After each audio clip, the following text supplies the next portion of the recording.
What is up, everybody? Welcome back to Fit Body Secrets, where my mission is to bring you guys motivation, inspiration, and a ton of tips to help you guys on your fitness journey. And today's episode, I wanted to talk to you guys a little bit about the fat burning zone and this whole concept of burning fat versus fat loss, which, let's be honest, what most people are looking for is fat loss. So regardless of if you're burning fat or not, you want to be seeing fat loss, right? So today I want to talk to you guys about the difference between the two because they are not the same thing. And this is such a common misconception and has kind of made a lot of people transition to a lower carbohydrate based diet, which often does tend to hinder fat loss. And I'm going to go over some reasons why. And also makes it very hard to maintain fat loss. So, first things first, if you get any value out of this episode or any of my episodes, please make sure to send me a message, shoot me a DM, and you can also share this episode with anybody out there that you know has been following a low carb diet. And you're like, oh, let me just tell you about the things that you could be experiencing if you allowed yourself to enjoy some quality carbohydrates in your diet. And if they are using tactics to quote unquote burn fat or get in that fat burning zone, they might be doing things that are very ineffective and might actually be negating the efforts they're trying to put into actually losing body fat. So that's what I got for y'all today. So, and we are going into the summer months, and it is definitely summer in Florida. And if you work out in the garage in Florida, it's kind of like the equivalent of the winter. So everybody up north right now, they are loving the spring and how nice and cool it is outside. Well, breezy it is outside. The sun is shining. And then the winter comes and everybody's like, it's dark and gloomy. Well, right now in Florida, we're like, well, let's get ready for the heat wave. So definitely know that a lot of you guys are getting ready to go into that season where we're going to be wearing a little bit less clothes, going to be around the beach a little bit more often. And a lot of times people will associate a drop in carbohydrates, that drop in weight, to be fat loss. And it really isn't all that. So let's get into today's episode. So first things first, I want to start by talking about, and I wrote some very basic notes here because I have so many things to cover. Fat deposition versus fat oxidation. So fat deposition is the act of actually storing fat. Okay. And in order for us to store fat, we have to have an excess of energy taken in, which is calories. Calories equal energy. Fat oxidation is the act of actually breaking down fat. In order for us to break down fat, we have to have a negative energy balance, which means we have to have less energy available coming in than our body already has. So our body is going to actually oxidize fat that's on our bodies for energy. And the main thing that you guys have to understand about this concept is that both of these things require you to understand calorie intake and really calorie balance. So energy equals calories. If I'm eating more calories than I'm burning, I'm going to store fat. If I'm eating less calories than if I'm eating more calories than I'm burning, I'm going to store fat. If I'm eating less calories than I'm burning, then I'm going to lose fat. But whether those calories come from fat, carbs, or protein doesn't really matter specifically or mostly. I'm going to talk a little bit about this, but it doesn't really matter. What matters is your overall calorie balance is where you want it to be to see fat loss versus fat gain. So, and this is where people go wrong because they think that when they hear of being in something like ketosis or being in the fat burning zone, or that they're going to be burning through body fat. And that's not necessarily the case. Okay. If your calorie maintenance number was 2,000 calories and you are eating 2,000 calories, whether it's from fat or carbohydrates, you're still eating 2,000 calories. So you will not lose weight. Okay. So whether you're eating a high fat diet or a high carb diet, if your calories are not in a deficit, you are not going to lose weight. So it doesn't really matter. Okay. But people think that when they're burning fat, when they hear fat burning, that they're losing body fat. And that does not happen without a calorie deficit. And something really interesting to note here is, as I mentioned, calorie balance, what matters most for the most part. What there are studies that show is that basically when our macronutrients are broken down into the carbons, we've got proteins get broken down into amino acids, fat gets broken down into fatty acids, carbohydrates gets broken down into glycogen. That calories from carbohydrates, only 1 to 2% of them are actually stored as fat.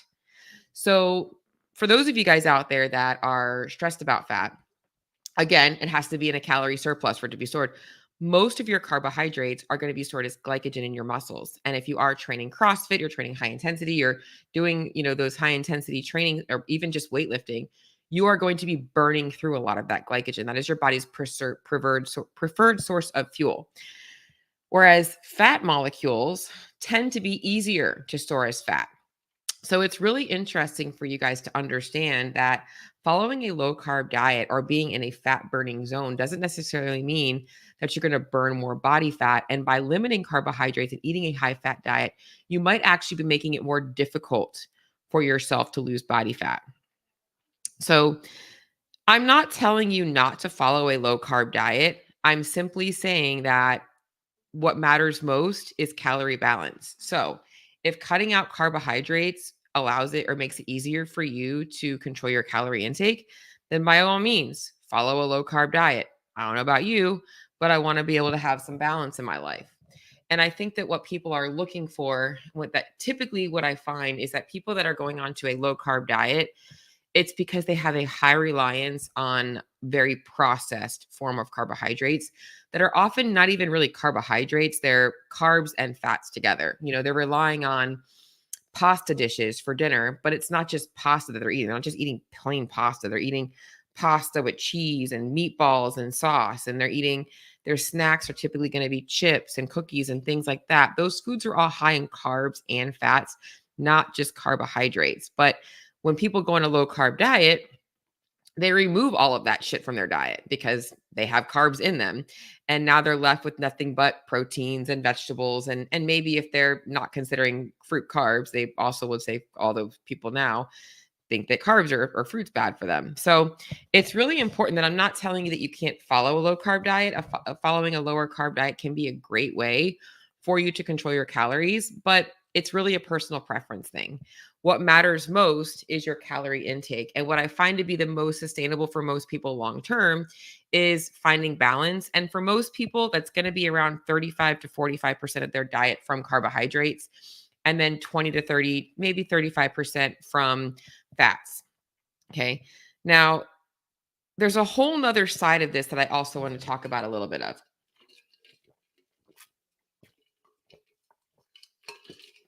Okay. I want to talk about, because a lot of people also go down the rabbit hole of, I feel like low carbohydrate diets are becoming like the cure or the quote unquote cure for everything from like hormones, inflammation. The carbs are just getting demonized for causing everything. Remove carbohydrates and you're going to have less inflammation and you're going to have better regulation of hormones and all of these things. And insulin is a big one that we hear about. And what I want you guys to understand here is that a lot of the people that are telling you that, like, hey, I followed this low carb diet, I lost X amount of pounds, I removed inflammation, I fixed my high blood sugar, my hormones are back in balance. A lot of times what they're selling you or telling you is like, hey, I followed a low carb diet and this is what happened. But that's really not the story. Okay. The low carbohydrate diet was something that they were able to adhere to long enough to lose body fat. And by losing body fat, they changed their metabolism. They changed their body composition. So their hormone balance got more regulated. Their hormone balance got regulated. Their blood sugar went down, and they saw the positive changes, less inflammation from not having the excess body fat. So it wasn't the diet that caused the changes. The diet was the way that they lost the body fat, and the change in the body fat is why those positive changes happened. So again, it doesn't really matter whether you follow a low carb diet or a high carb diet, as long as you're controlling calorie intake, then you will see positive changes. Now, I could go down the rabbit hole of why food quality also matters and the different nutrients that you're going to be missing. You can't just think about protein, carbs, and fats and not also address micronutrients as well. But the overall big picture here, macronutrients, is that you don't have to follow one or the other. The goal is to follow what matters most. And what I want to really talk to you guys about as well here is because a lot of people are very carb phobic. And I think it's because when you eat carbohydrates, you'll typically see a spike in if you're typically following a low carb diet and then you eat carbohydrates, you'll see a spike in your weight for maybe a couple of days. Every gram of carbs stores up to 4 grams of water, but that's not fat.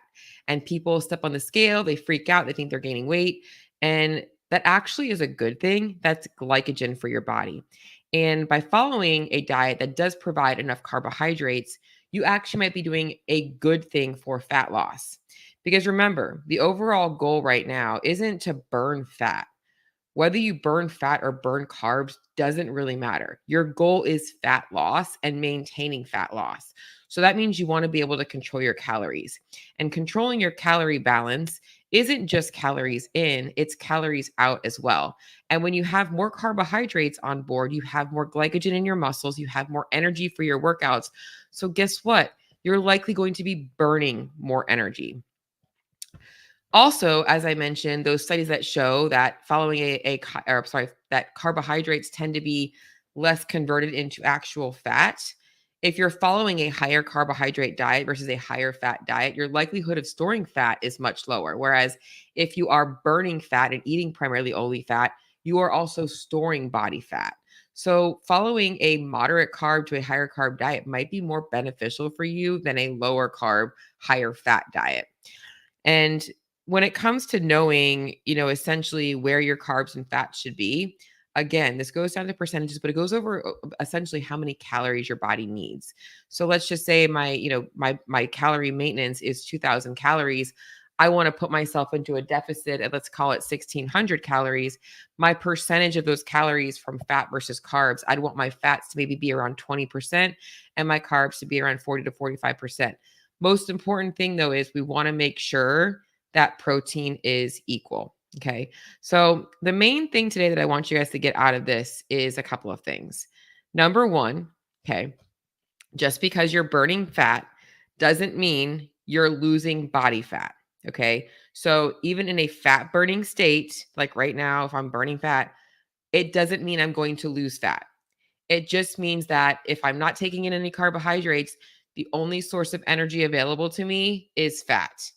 And until I burn through the calories that I've consumed, my body is not going to tap into stored fat, which is what we want to do. So I still have to control calories. It's also much harder to control calories on a high fat diet because fat is 2.5 times as caloric as carbohydrates. So, another plug here is if you're following a high fat diet, 1 tablespoon of oil has 120 calories and 14 grams of fat. That's the equivalent of about 3 cups of popcorn. Okay, so you can see the difference in volume there, much easier to overconsume. Okay, so number one, fat burning does not always equal fat loss. I've got to create a calorie deficit. Okay. Carbohydrates, less likely to be stored as fat. Fat, much easier to overconsume. Both of those things are going to make creating a calorie deficit much more difficult. Okay. Number two, when it comes to hormone balance, insulin, all those types of things, a lot of the positive benefits that people talk about when it comes to a low carb, high fat diet have nothing to do with the actual diet and everything to do with the changes in their body composition. So, if you lose fat following a low carb diet, you'll see improvements in those things. If you lose fat following a high carb diet, you will also see improvement in those things. There's no reason why you have to follow one or the other, which leads me into the third part of today that I just want to recap is that it doesn't matter if you follow a low carb or a high carb diet. You want to follow whichever one you are going to be more consistent with. So hopefully that sums up a little bit about the fat versus carb debate and gets you guys to understand a little bit about fat burning versus fat loss. I'm going to hop over to the comments. Good morning, peeps. Dang, I love cheese. I do love cheese too. And Lex, I got to tell you, fat-free cheese just does not hit the same as the full fat stuff, but it still does its job. I like to put it on my eggs. It's good stuff. Um, the other thing that I didn't really mention today that I guess I could also put into this episode as well is the concept of like fasting for tapping into fat loss, or fasted cardio. Those two things again. Also, even though you might be burning fat for fuel, unless you have got yourself into a negative energy balance where you don't have enough calories on board, you are not going to be burning through body fat. So you have to create a calorie deficit. Common thing here, guys, is you cannot outrun, or you can't outwit the calorie equation. It doesn't matter what you're doing. You've got to find a way to control your calories. So hopefully this helped you guys all out today. If you got any value out of this episode, or you want more information on fat burning versus fat loss or any of that stuff, shoot me a message. Would love to chat. And until the next episode, I'll talk to y'all soon.